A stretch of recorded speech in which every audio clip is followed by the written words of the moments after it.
Yeah, well, when Elektra finally did come out, it was deafening silence.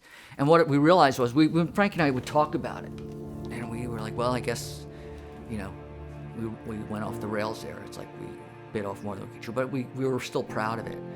And what it turned out to be was that I think it was so different, so unlike anything that people had seen, that it took a while for people to sort of open up and talk about it and say, well, what did you think? It's like, I don't know. It's like, it became this, this little bit of an avalanche, where, something small, this little rumble off in the distance, and then it slowly started picking up steam, and it became far bigger. And then the 1-2 punch of the graphic novel as well. The Kingpin story, which was going to be in the regular Daredevil comic book, became the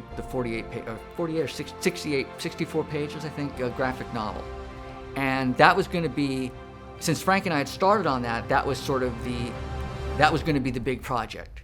And, oh yes, and by the way, let's do like an 8-issue mini-series on Elektra Assassin, so that while you're doing this big graphic novel project with the Kingpin, who's going to be the size of a house, we can do, can get money coming in.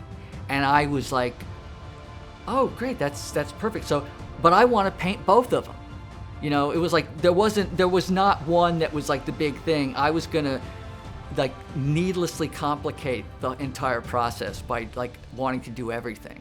And it was so crazy because there was no painted page rates. It was just regular comic coloring rates, which I think at the time was like $40 a page. And I jumped at it.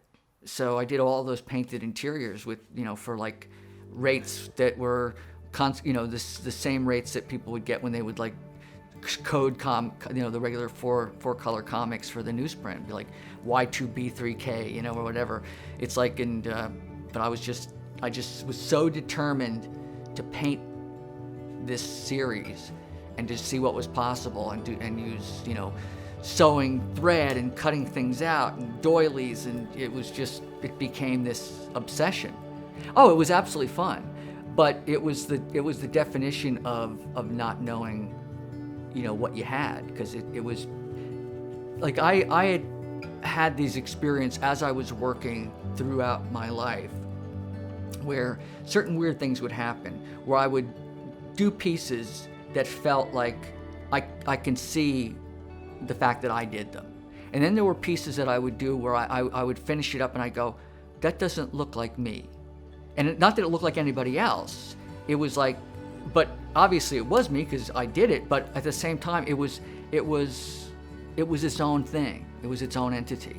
And that's the one thing I've learned about the work is that I can have all the ideas and plans about what I want it to look like.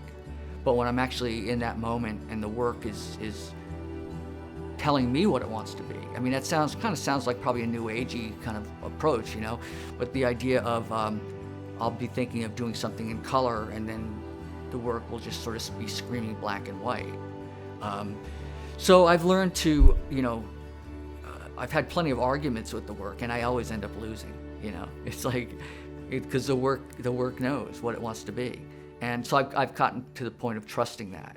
But it certainly doesn't make it easy, because I'm not like I'm not the kind of guy who sits down. I mean, when I was mentioning therapy earlier, I remember going in and being really upset because I couldn't pick a style. It's like there are artists. I said there are artists out there. It's like when they want to do a watercolor. It's like you look at it and they know exactly what they're doing. I said I feel like I don't have any consistent like single approach.